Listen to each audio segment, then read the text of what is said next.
est-ce que les vertus morales sont connexes? Autrement dit, peut-on avoir la vertu de force sans avoir la vertu de prudence? Peut-on avoir la vertu de prudence sans avoir la vertu de force? En réalité, lorsqu'on parle des 4 vertus cardinales, prudence, justice, tempérance, force, on détermine certains axes qui nous permettent d'orienter notre vie entière, notre vie pratique tout entière vers le bien.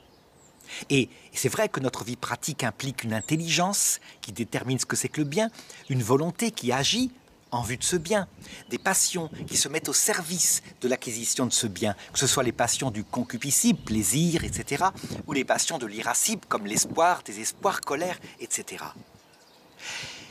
Si nous avons déterminé 4 vertus cardinales, qui contiennent en elles évidemment des centaines de vertus qui vont se déterminer en fonction de telle ou telle action, c'est en réalité pour montrer un comportement global, moral, qui est humain. Et on le voit bien, tout est lié. On ne saurait être dans la force si on n'est pas prudent. La force d'un voleur qui est extrêmement courageux pour aller voler les autres n'est pas fondée sur une prudence, c'est-à-dire une intelligence de ce qu'est le bien. Et le bien qui consiste à dire qu'au-delà de la possession d'argent, il y a le respect des personnes.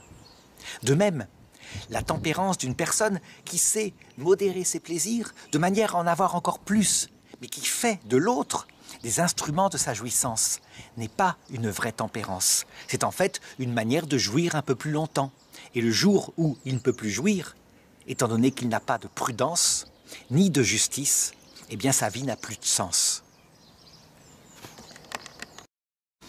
On peut donc dire, lorsque on est en philosophie réaliste, que la première des vertus qui va fonder toutes les autres, c'est effectivement la vertu de prudence, puisque elle considère l'homme dans toutes ses dimensions, y compris cette soif en lui d'un sens ultime à sa vie, mais aussi ces dimensions en lien avec les biens spirituels qui l'entourent, que ce soit les connaissances, mais que ce soit les personnes humaines, qu'elle doit respecter de toutes les manières possibles.